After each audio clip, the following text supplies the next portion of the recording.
¿Qué tal, amigos? Muy buenas noches. Bienvenidos nuevamente a Frente a los Medios. En esta ocasión nos acompaña en este diálogo abierto con los medios públicos el ministro de Ambiente, Tarcisio Granizo. Bienvenido, ministro. Muchísimas gracias por estar con nosotros. Como decía, vamos a tener un diálogo interesante, importante, para dar a conocer inquietudes, sobre todo de la ciudadanía. Pero antes, déjeme presentarle a los periodistas de los medios públicos que esta noche nos acompañan. Iniciamos saludando a Jacinto Bonilla, de Pública FM, Amanda Granda, de Diario El Telégrafo, y Verónica Rivadeneira, Agencia Andes. Aquí iniciamos. Ministro, bien, en el marco del Plan Nacional de Desarrollo del 2017-2021, tengo entendido que uno de los objetivos principales del Ministerio del Ambiente es precisamente garantizar el derecho de la naturaleza para las actuales y para las futuras generaciones. Pero ¿de qué forma lograrlo? ¿De qué forma han marcado esa hoja de ruta cuando sabemos que existe una gran cantidad de deforestación bruta, por ejemplo, y ríos contaminados? Bienvenido. Bueno, muchísimas gracias por la invitación en primer lugar. Gracias a todos los colegas, amigos periodistas. En efecto, la Constitución del Ecuador, como ustedes conocen, es la primera en el mundo en garantizar derechos de la naturaleza. Y esto ha sido recogido en el Plan Nacional de Desarrollo que ha preparado el presidente Moreno y su equipo.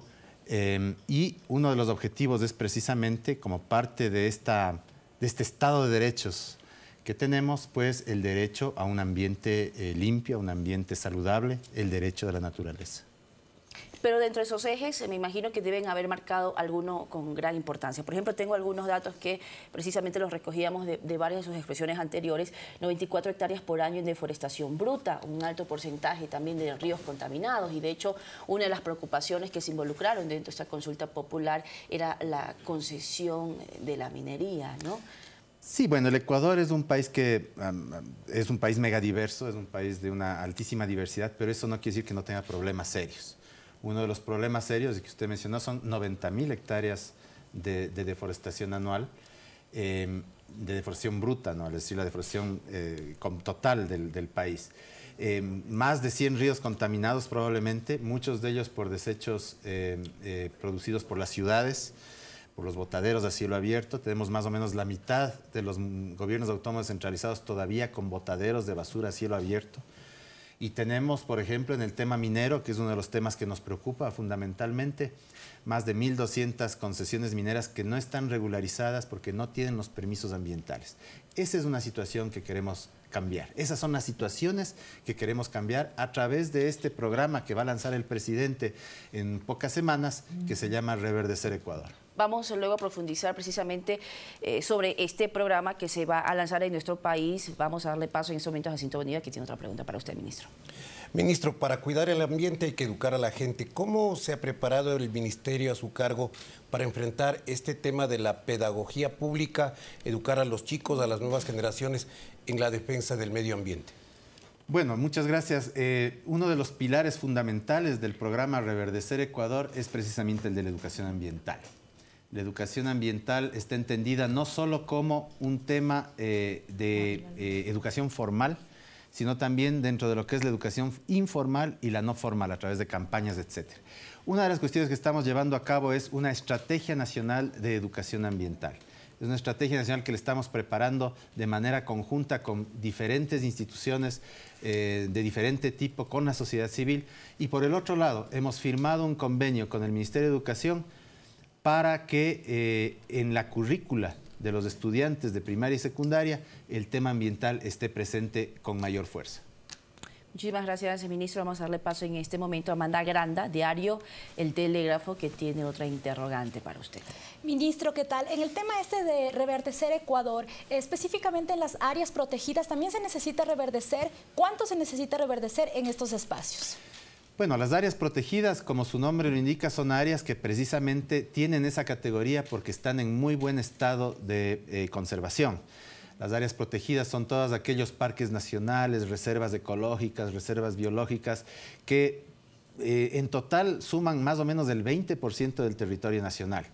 Estamos hablando de áreas como el Parque Nacional Cotopaxi, el Parque Nacional Galápagos, la Reserva Ecológica Manglares Churut. Es decir, hay muchísimas áreas regadas por todo el país que precisamente son áreas protegidas porque sus ecosistemas su fauna, su flora, están en buen estado de conservación. Evidentemente hay zonas en algunas de estas áreas protegidas que estamos buscando cómo recuperar porque han sido degradadas históricamente, pero la idea es que precisamente nuestro Sistema Nacional de Áreas Protegidas está compuesto por áreas que están bien conservadas.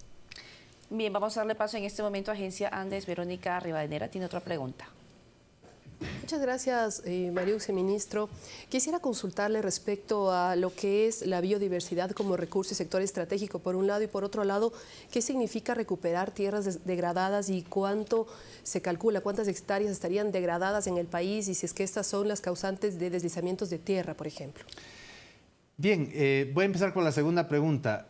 Se calcula que más o menos la mitad de los suelos del Ecuador tienen algún grado de degradación.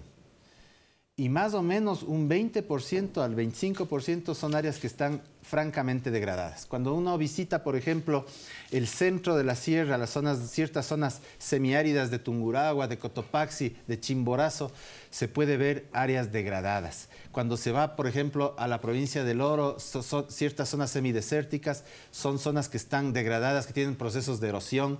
Y eso influye principalmente en la agricultura, porque suelos degradados no son aptos necesariamente para la agricultura. Es decir, se han perdido toneladas de suelos agrícolas precisamente por un mal manejo de los mismos, por una deforestación inadecuada, por malas prácticas agrícolas. Y la idea es ir recuperando poco a poco esos suelos para que vuelvan a ser útiles incluso para nuestra soberanía alimentaria. Uno de los temas fundamentales que tiene que ver con la degradación de los suelos es el tema del cambio climático. El cambio climático es especialmente pernicioso y pone en vulnerabilidad especialmente a los suelos que están en procesos de degradación, porque el cambio climático lo que hace es acelerar esa degradación. Por eso tenemos varios proyectos en el Ministerio del Ambiente que lo que buscan es recuperar suelos degradados en un contexto de cambio climático. Bien, ministro, en el tema de la bioeconomía, ¿cómo insertar esta biodiversidad, ¿no? ¿Qué se propone, por ejemplo, en el país? Bien, la bioeconomía nosotros le hemos llamado así a este proceso de precisamente insertar el tema ambiental en la producción. ¿Qué quiere decir esto? Que poco a poco vayamos entendiendo que nuestra riquísima biodiversidad puede ser incorporada como un buen negocio o como una forma de salir de la pobreza, como una forma de tener emprendimientos económicos de las poblaciones locales. ¿A qué me refiero? Por ejemplo, ahorita en este momento en el Ecuador tenemos más de 400 bioemprendimientos, pero son la mayor parte de ellos pequeños. Pero por ejemplo, la otra vez me topé con unas personas que lo que hacen es recuperar el tallo que queda de la corta del banano. Es decir, cuando el banano se cosecha, quedan los tallos sin uso. Esos tallos ellos los están recogiendo para hacer laminados de madera. Por ejemplo, todo el tema biotecnológico que ya lo están trabajando varias universidades, varios institutos de investigación, la SPOL, la Universidad Técnica Particular de Loja, la Universidad Católica del Ecuador, por ejemplo, transformando los restos que quedan después de utilizar la tagua para hacer botones. Ese resto que queda, mediante un proceso químico, fabrican cierto tipo de plásticos que son muy cotizados en cierto tipo de industrias de alta tecnología. O, por ejemplo, el mero hecho de hacer jabones, esencias, aceites de plantas de la selva. El hecho de, por ejemplo, hacer investigaciones con ranas para ver pequeñas ranitas tropicales que tienen ciertos venenos en la piel que pueden tener aplicaciones biomédicas. Son cosas que ya se están haciendo. Lo que queremos es precisamente potenciar esas posibilidades enormes que hay en nuestra biodiversidad. ¿Pero cómo lo están haciendo? ¿De qué forma viene el apoyo? El apoyo viene, por ejemplo, empezar por... tenemos todo un mecanismo que estamos montando, porque esto es una cuestión relativamente nueva desde el Estado. Todos estos bioemprendimientos han sido, en su mayoría, iniciativas privadas particulares. Lo que queremos es que el Estado favorezca y potencie estos bioemprendimientos a través de créditos adecuados, a través de... hemos creado con una universidad un centro de bionegocios, es decir, para precisamente apoyar a quienes quieren hacer estos bionegocios a través de esta universidad, la Universidad Técnica Particular de Loja. Estamos desarrollando líneas crediticias para bioemprendimientos. Queremos hacer una gran feria de bioemprendimientos en el transcurso de este año para que vengan inversionistas a invertir en estos bioemprendimientos. Pero hay tres aspectos que es necesario cuidar cuando se habla de bioeconomía. El primero es el tema de la conservación. Si no tenemos materia prima, si no tenemos áreas conservadas de donde sacar esa materia prima, no vamos a tener esa materia que necesitamos transformar. Segundo, investigación. pese a ser un país altamente biodiverso, es menos del 5% de esa biodiversidad de la que conocemos. Por eso el rol de las universidades, el rol de los institutos de investigación es fundamental en este momento. Y el tercero es la inversión económica. Es decir, precisamente por eso queremos hacer esta feria de bioemprendimientos. ¿Quién quiere, quién puede venir a invertir para que pequeños, medianos o grandes emprendimientos lleguen a un feliz final? Y que sea luego, tal vez, como buena noticia, como un gran final, productos agregados para grandes proyectos en el exterior. Exactamente, y ojalá que se puedan exportar. Y ojalá, como hemos puesto en el Plan Nacional de Desarrollo, el 20% del Producto Interno Bruto Industrial provenga de bioemprendimientos. Ministro, pero esto es algo nuevo y es algo muy importante es algo nuevo para el país. Porque una de las cosas que siempre hemos querido es ver cómo salimos del extractivismo. Algún rato se va a acabar el petróleo. Pero además forma parte justamente de eso, el desarrollo económico que no se ha tomado en cuenta porque desde la biodiversidad. Exactamente, porque no se le ha considerado, como decía la periodista, a la biodiversidad como un recurso, como dice la Constitución, un recurso estratégico. Y como recurso estratégico tiene la potencialidad de darnos divisas e ingresos de dólares para el país. Bien, ministro, vamos a darle paso en ese momento nuevamente a Jacinto Bonilla con otra pregunta. Ministro, ¿cómo se cumplirá el mandato de la consulta una vez que ya fue efectuada en el aspecto concretamente de la minería? Bien, la minería, como sabemos, es un tema que preocupa bastante. Como decíamos, tenemos más de 1.200 concesiones mineras sin permisos ambientales y sin permisos de la Secretaría Nacional del Agua. Para nosotros eso es una cuestión que lo que queremos no es evitar ni eliminar la minería en el país. Yo creo que eso tiene que quedar muy claro. La minería es necesaria, porque este es un país que tiene una cierta vocación minera. La minería, además, lo que hace es traernos divisas del extranjero y dar trabajo a un montón de gente. Lo que queremos es una minería responsable. ¿Qué quiere decir eso? Una minería que se haga bien hecha, que no contamine y que sea segura para quien hace esa actividad. Por eso la pregunta de la consulta marcaba un primer horizonte. No se va a hacer minería ni en áreas protegidas, ni en zonas urbanas para evitar lo que tenemos en ciudades como Zaruma u otras, o en zonas intangibles.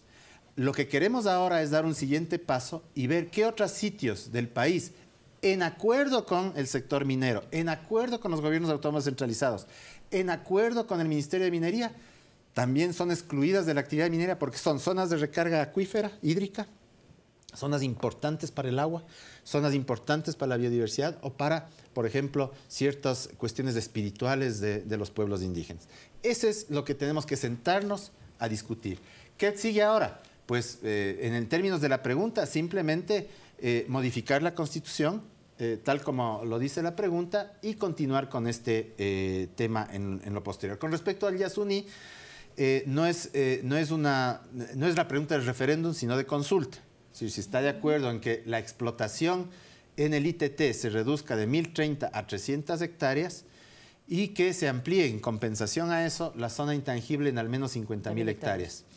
Y precisamente lo que viene a continuación es una comisión creada entre varios ministerios con expertos que saben de estos temas para determinar en dónde será la ampliación de esa zona intangible. Esa era una preocupación porque de hecho yo recuerdo uno de los pronunciamientos de los activistas de Yasunidos cuando ellos hicieron ya una propuesta para ese tema que no fue acogida. De hecho, dentro de la pregunta ellos hacían observaciones de que tal vez debería ser mejor planteada o reformulada y pedían dentro de esto, bueno, ya se pronunció el pueblo ecuatoriano frente al tema de la protección del Parque Yasuní, ellos han pedido que también ingrese una comisión no solamente técnica, sino también ciudadana, a verificar cuáles han sido los alcances y las afectaciones. ¿Han dialogado con ellos?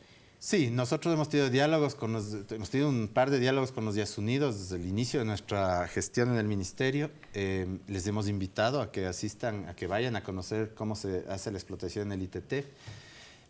Les hemos dicho claramente que si es que hay que cambiar cosas, se las cambiará. Lo que no podemos es dejar de explotar ese petróleo del ITT, que más o menos son el 25% de las reservas de petróleo del Ecuador. Es tan simple como eso. Lo que estamos diciendo es que esa explotación para extraer el petróleo del ITT se haga en solamente 300 hectáreas. Recordemos que el Parque Nacional Yasuní tiene 1 millón de hectáreas. Lo que estamos diciendo es que de ese millón, 300 hectáreas se utilicen en el ITT para explotar el petróleo de ese campo. Y por el otro lado, sí, estoy de acuerdo con que expertos, especialistas en los temas que conocen cómo se mueven, por ejemplo, los pueblos en aislamiento voluntario, nos den algunas líneas para poder determinar en dónde hacemos la ampliación de la zona intangible.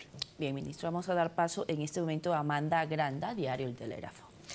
Ministro, en un futuro se espera que el 20% del PIB industrial provenga de la bioeconomía. En la actualidad, ¿cuál es este porcentaje y cómo se entregarán los créditos para las personas que quieren incursionar en esto? Uno de los problemas graves con que nos hemos enfrentado en esta administración cuando empezamos a hablar de bioeconomía es precisamente la falta de conocimiento de cuál es ese porcentaje que usted pregunta. Porque no necesariamente está definido en las líneas que maneja el Ministerio de Finanzas qué es bioeconomía y qué no. Está todo mezclado. Entonces, el primer paso que estamos dando en el Ministerio del Ambiente es precisamente separar esas actividades que pueden ser enmarcadas en lo que se llama bioeconomía y todavía no lo hemos terminado de hacer porque son muchísimos. Hay que revisar todos los ítems productivos del país y determinar cuáles corresponden a bioeconomía y cuáles no. Pero eso es parte de nuestro trabajo en el próximo año, es decir, en este año. Nosotros creemos que no llega ni al 10% probablemente las actividades de bioemprendimientos, bioeconómicas en el contexto de la economía del país. Lo que queremos es precisamente aumentar y potencializar esas posibilidades enormes que nos da nuestra biodiversidad.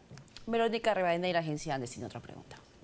Ministro, quisiera consultarle una duda respecto a la pregunta 5, volviendo a la consulta popular, en donde menciona que se prohíben, en el anexo, se prohíben actividades extractivas de hidrocarburos y minería no metálica dentro del Sistema Nacional de Áreas Protegidas y Zonas declaradas como intangibles, incluida explotación forestal, salvo la excepción prevista en la Constitución, en cuyo caso se aplicarán disposiciones pertinentes en ese código. Aquí se menciona actividad extractiva de hidrocarburos. Bueno, es lo que decía la Constitución.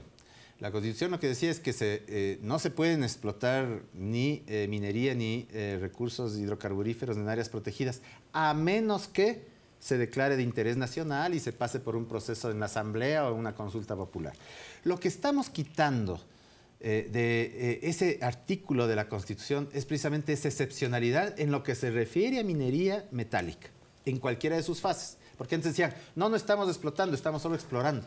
Pues en todas sus fases se retira la posibilidad de hacer minería metálica en áreas protegidas, zonas urbanas y zonas intangibles. Ese es el cambio que estamos haciendo, quitando la excepcionalidad.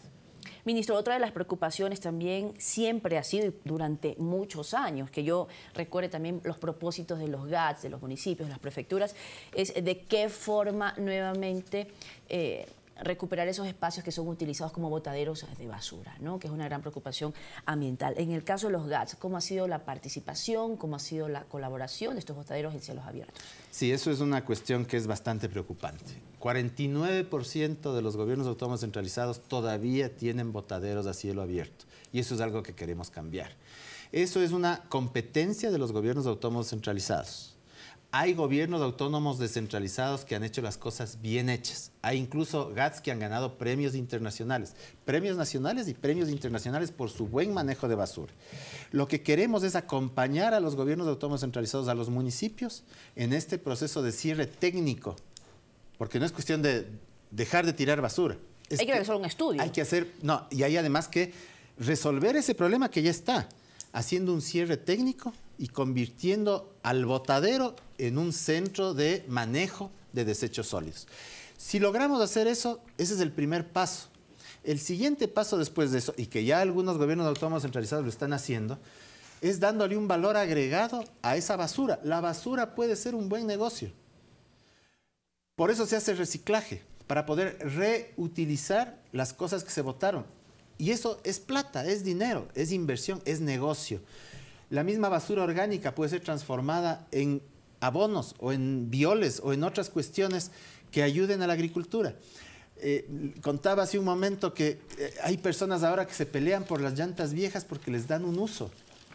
Y así hay muchísimos ejemplos de que es posible utilizar la basura y ganar plata con eso. Sobre todo para aquellas personas que son las que recogen las basuras en los municipios, nuestros municipios, son generalmente las personas más pobres de este país, pues, y personas que trabajan en situaciones de salubridad muy malas.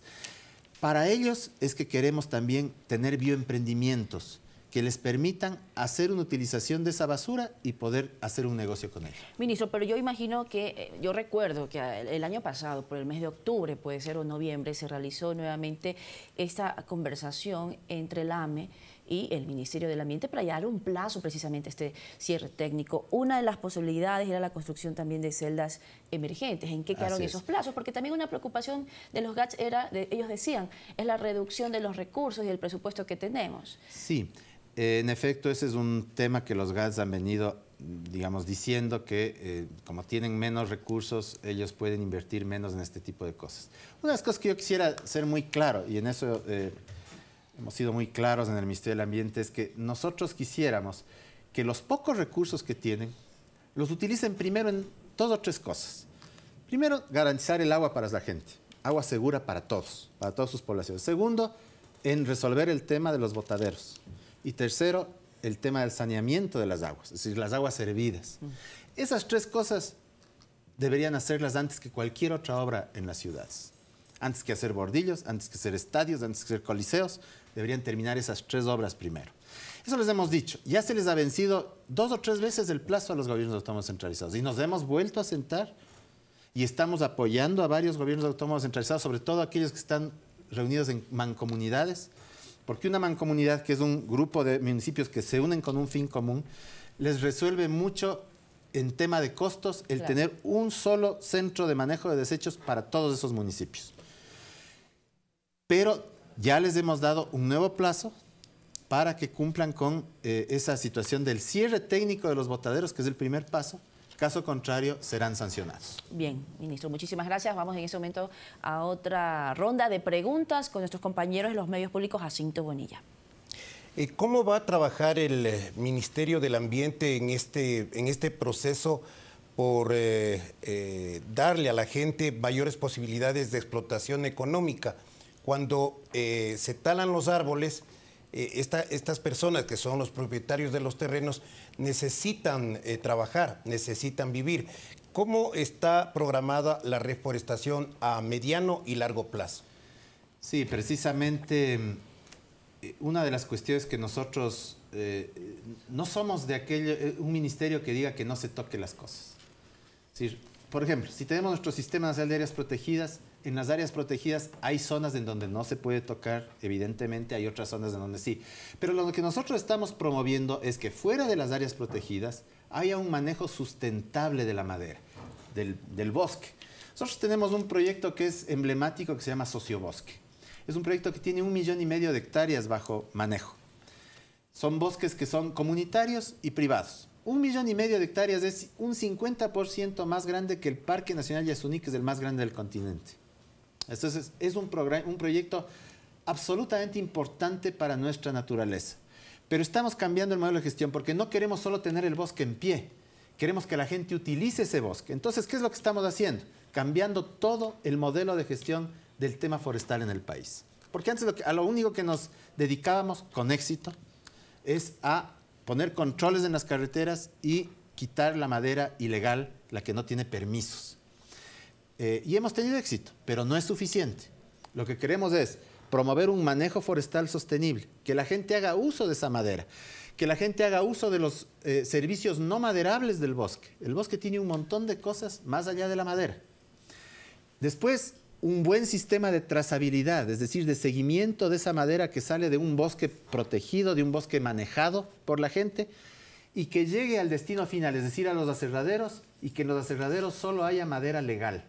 Eso es lo que queremos, que los aserraderos se comprometan a solo recibir madera legal que venga de bosques manejados. Ese es el gran cambio en el modelo de gestión forestal que queremos hacer. Y paralelamente a eso, y es algo que al presidente le interesa muchísimo, el tema de la reforestación. Es decir, cómo regeneramos, cómo reforestamos este país en aquellas zonas donde es posible reforestar, pero precisamente con una idea de uso sostenible de esa madera. Yo me ponía a pensar, 50 caobas, por ejemplo, en un área de 10, 15 mil hectáreas que tienen comunidades en la Amazonía, por ejemplo, 50 caoba significan en 20 años o en 30 años la educación universitaria para todos los niños de esa comunidad. Son objetivos a mediano y largo plazo. Son objetivos, supuesto, porque ¿no? los bosques crecen lento. Es decir, hay árboles de crecimiento rápido, pero también la mayoría de las maderas finas crece muy lento. Entonces hay que ver con una perspectiva de futuro, pero hay que resolver también el problema de mediano y corto plazo de la gente. Por eso decimos, sí, que se siembre pino y eucalipto en donde debe sembrarse pino y eucalipto, pero que se siembre caoba, guayacán, cedro, nogal, en donde haya que sembrar esas especies, porque son especies que en el largo plazo son mucho más beneficiosas económicamente. Pero el Telégrafo tiene otra pregunta, Amanda. Ministro, en el tema igual de reverdecer, ¿se contará con el apoyo de la empresa privada teniendo en cuenta de que ya se hizo una iniciativa pequeña con una de estas empresas de North Face? ¿Cuántas empresas privadas también van a participar en esto para el tema de la reforestación y un poco en el tema de la contaminación de ríos? A escala nacional, ¿cuántos ríos están contaminados en el país y cómo se va a hacer que estos ríos sean descontaminados, teniendo en cuenta que su valor es alto para descontaminarlos? Así es. En efecto, nosotros queremos una aproximación cada vez mayor con la empresa privada y nosotros creemos que no solo en el tema de reforestación, también en el modelo de gestión del Sistema Nacional de Áreas Protegidas, nosotros queremos que haya empresas privadas que, por ejemplo, adopten un área protegida. O, por ejemplo, empresas que quieran poner sus negocios dentro de áreas protegidas, restaurantes, tiendas de artesanías, etcétera. O simplemente empresas que quieran aportar económicamente a cambio de tener en el Parque Nacional o en la folletería del parque su nombre en la lista de auspiciantes, por ejemplo. Pero también en el tema de reforestación. Usted mencionó el tema de North Face, que es una empresa privada que lo que ha hecho es que parte de sus ingresos económicos, ellos compran arbolitos para reforestar, árboles nativos para reforestar en áreas protegidas. Lo hicimos en una de nuestras áreas protegidas cercanas a Quito, en el Pululagua, hace pocos días. Sembramos miles de árboles. Y lo que queremos es que ese ejemplo se replique en todo el país y con muchas empresas privadas. La siguiente pregunta era sobre el tema de la contaminación. Sí, nosotros hemos hecho un cálculo aproximado y muy burdo de más o menos 100 ríos contaminados en el país. Esa contaminación pues proviene principalmente de desechos domésticos urbanos, también proviene de temas de minería. Hay ríos en el norte de Esmeraldas, por ejemplo, que están prácticamente muertos por la minería y de otras fuentes de contaminación. Y sí, en efecto, limpiar un río es muy, muy costoso. Para tener ríos limpios lo que se necesita es una aproximación integral. Primero, un buen manejo de los desechos sólidos, que decíamos hace un momento. Parte de esa contaminación viene de un mal manejo de desechos sólidos. Porque cuando ustedes tienen basura, han visto que se forma esa agua, ese líquido que se filtra de la basura. Cuando se agarra una funda de basura, por ejemplo, se filtra un líquido. Ese líquido es altamente contaminante si no está bien tratado. Los ríos, muchos de los ríos, si la contaminación es baja, se autodepuran, se limpian a sí mismos. Hay otros que, debido a las tasas altas de contaminación, no lo pueden hacer. Por ejemplo, el río Machanga. Es un río contaminado desde su origen hasta que desemboca en el río Guayabamba. En el Guayabamba ya poco se limpian las aguas, pero el río Machanga es un río que está muerto. Pero hay buenos ejemplos. Por ejemplo, hemos hecho una limpieza de uno de los esteros, del estero Salado en Guayaquil, el estero Palanqueado, con una serie de prácticas y tecnologías y con el apoyo del municipio de Guayaquil para limpiar ese estero, y nos ha dado resultado. En 6 meses el estero dejó de oler mal e incluso regresaron las aves. Todavía no está apto para bañarse y mucho menos para tomar el agua, pero por lo menos ya se ha limpiado parte de ese estero. La idea es replicar esa situación. ¿Pero qué ha sido? ¿Cómo se ha logrado eso?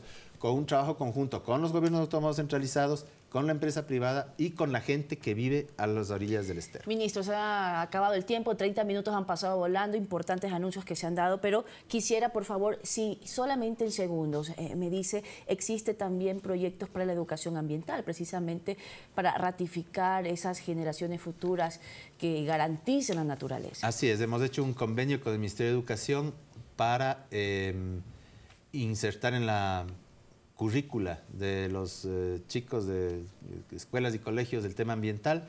El mismo Ministerio de Educación tiene un extraordinario proyecto que se llama TIMI, que es de, digamos, que los estudiantes mismos siembren cuestiones por ellos mismos, reforesten. Es decir, el tema ambiental y el tema de educación ambiental va cobrando cada vez más fuerza, pero va más allá de la educación formal.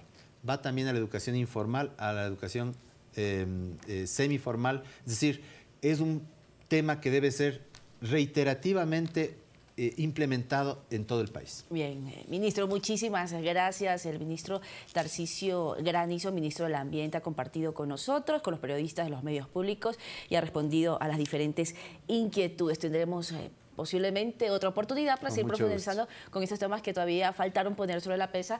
Como siempre, gracias a ustedes por acompañarnos aquí en Frente a los Medios. Buenas noches. Muchas gracias.